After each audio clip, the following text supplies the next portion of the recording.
Welcome back to What Arty Noobs with General Disturbance. This is a Conqueror Gun Carriage Tier 10 British SPG located on the North Spawn of Malinovka, and it's under the command of ineedcoffeedude, and he's in platoon with Nimbus 3 and he's in the back chat 155-58. And yes, this is a pair of Arty that are platooning because this happened in 2017, January 2017, under the 9.17 client, and that means that this is full power Arty, full cream Arty, and the Conqueror Gun Carriage has got loaded up with premium shells capable of doing 2200 alpha and penetrating 117mm of armor. This is way back when Arty didn't have stun, but it did have the power to wipe out an enemy tank with one shot. Okay, he's got to target an object 140 there, just taken some damage, but I think he's going to go back to that object, no, T28 prototype. He's actually choosing a VK4502B as his target and going back to the other ones. In fact, I think he's aiming for these two because he knows that the Conqueror Gun Carriage has got a very big splash. Rounds out, long flight time. Oh! And he wipes out the T28 prototype with his first shot. Now, a lot of players would like to go back to the days when Arty had real power. They'd like to get rid of stun altogether and just have the full power of the shells so that they could actually wipe out a tank like that. And in fact, actually, even Quickie Baby, somebody who hates Arty, has stated openly that he believes that it would be much better to have a game where you don't get stunned, where you do get knocked out of a game if the player's good enough, and then you just go back to the garage and start a new game. Okay, well, ineedcoffeedude's loaded, and he's now aiming towards an RU-251. He fires around at him, and he's taken him out. Unfortunately, we didn't see the RU-251 destroyed because even ineedcoffeedude was in the habit of sometimes pulling away whilst he was once he fired at the enemy, and then moving to avoid counter battery. But we do discourage it because we want to actually see the enemy tank taken out the game. Okay, up on the hill, I think we've got a 113, which is a tier 10 Chinese heavy tank. There he is. Full health, 2,300. You need to get a penetrating shot with a high roll to take this guy out.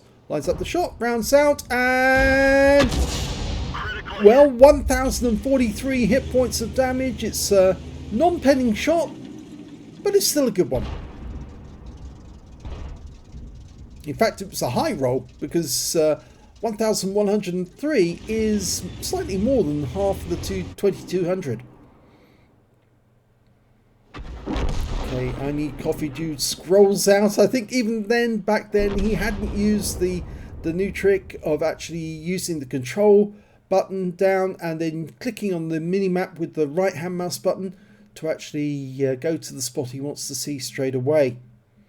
But you just briefly saw he went into battle assistant mode, so we know that he did have it back then. Okay, spotted the 4502B again. That guy's got 1,714 hit points.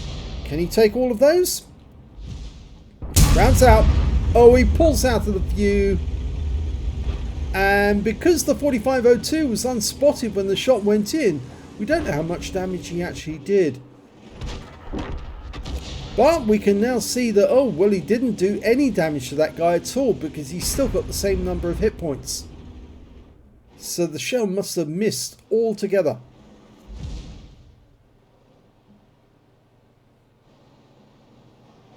Okay, he's going for the same guy again. Should have a bit more success this time. Briefly flips to battle assistant. He's loaded. Now, rounds out straight away. Whoa! Yep, he got him.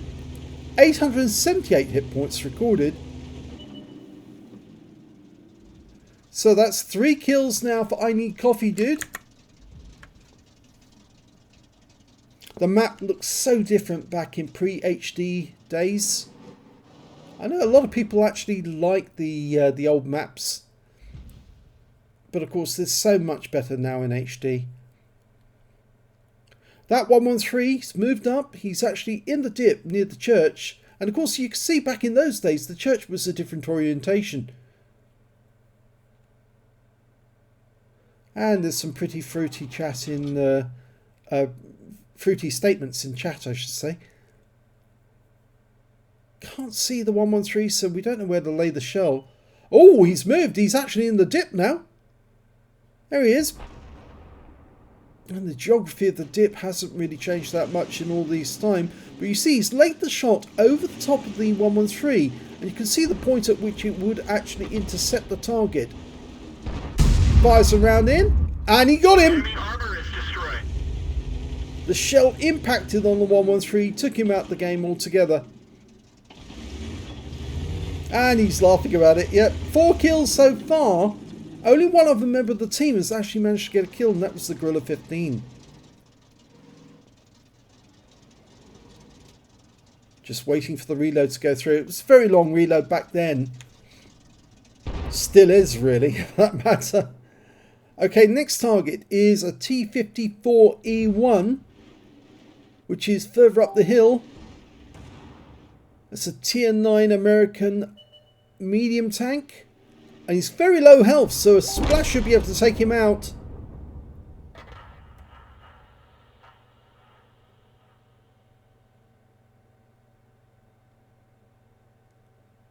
Looking for an STA now.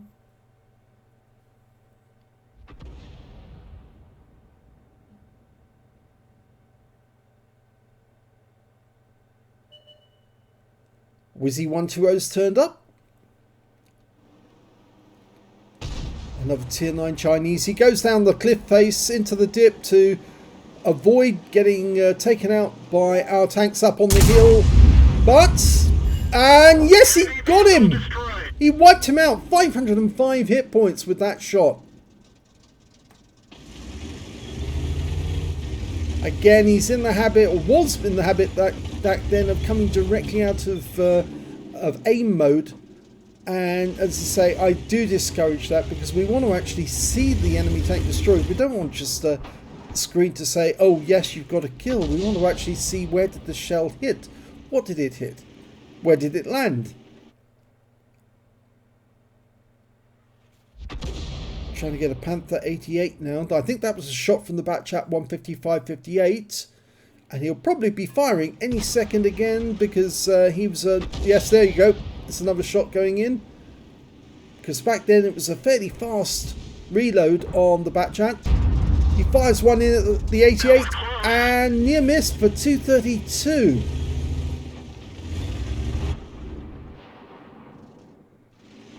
Well, with 3 tanks up on the enemy at the moment, and that Tiger's just taken a bit of a hammering. Back then Tiger was Tier 7, in fact it's still Tier 7. I think he's going to try and land a shell directly behind the Tiger. It should be enough to wipe him out, even at that distance.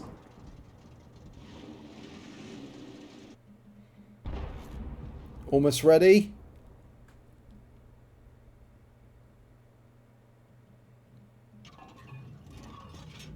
Rounds out. And he got him, even though the shell hit the rock face. The splash was big enough to actually take out the Tiger at the same time. So he's now got a top gun. And I suspect he's probably even got the high caliber as well. And there's only 5 enemy tanks left. One of them's right up on top of the hill. Or trying to get to the top of the hill. But unfortunately there's a lot of our tanks nearby. But he's still aiming where he fired last. And I think the T-54E1 on our team is going in to investigate and find out if there's any enemy tanks in the vicinity. And there is, and it's an enemy Conqueror Gun Carriage. There he is, and the Scorpion G. And you can see that even back then the Conqueror Gun Carriage didn't have a very long range. So he was at maximum range there. I don't think he could have hit the Scorpion or the Conqueror. But he's now going to have a go and see if he can take up this FV4202 Tier 8 British medium. Rounds out. Lands in front of him for 271. And there's another shot from the batch at 155.58. And any second now we should see another shot from the batch chat. I think it had 4 shots back then, and they were separated by a couple of seconds each. Of course, now it's been greatly reduced in how long between each shot. 10 seconds between each shot now. Okay, that FV4202 made a quick dash for the water side, seeking protection from the riverbank. ineedcoffeedude fires a round in blind. Didn't get anything, and we didn't see where the shell landed.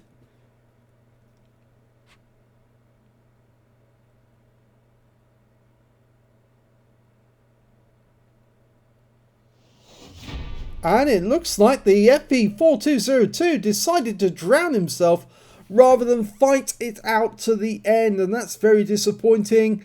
But the game has ended with a top gun for ineedcoffeedude. He's got an ace tanker as well in the Conqueror Gun Carriage, a bruiser medal for getting at least 5 critical hits, high caliber for dealing the most damage in the game, and a top gun for getting at least 6 kills. And you can see this battle took place on the 2nd of January 2017. Oh, nearly 3 years ago. Well, it was 3 years ago. What am I saying? It is 3 years ago. 3.5 years. Let's have a look at the team score. He did the highest damage in the game, 5,186 hit points of damage. The next high scorer being the Object 140 with 4,482, and then the T92 on the enemy team, 4,206. When it came to kills, again he had the highest number, 6 kills, which is 2/5 of the enemy team. And the next high scorer being the Object 140 with 3 kills, 2 kills, the E4, the T54 E1 and the Gorilla 15. And when it came to base XP, it was actually the T49 who did the best, 1,013 base experience points, and I suspect that's because he did a lot of spotting. Yes, he did 8,121 hit points of spotting assist in that game. 980 went to the T454 E1, 948 went to the FV4202, and then we've got ineedcoffeedude with 945 base experience points. He fired 11 shots in that game, got 5 direct hits, 5 penetrations, 4 splash. Damage of 5,186 hit points, all of it at more than 300 meters. He damaged 8 of the enemy, killed 6 of them, and did 60,504 credits on a premium count. After ammunition resupply and consumables took away 37,496 credits lost for the game. Yes, he did fire premium rounds every time. 1,418 XP, 284 for playing in a platoon, and took away 1,702 experience points altogether. So yes, this was Arty back in the day. Full cream Arty, full power, able to wipe out an enemy tank with 1 shot, and a penetrating shot at that, and no stun whatsoever. And I think a lot of players would like to go back to those days when Arty could pen and also do huge amounts of damage to an enemy tank if the player was good enough. So if you enjoyed that replay, that blast from the past, please give this video a like and do subscribe to our channel, and thank you for watching.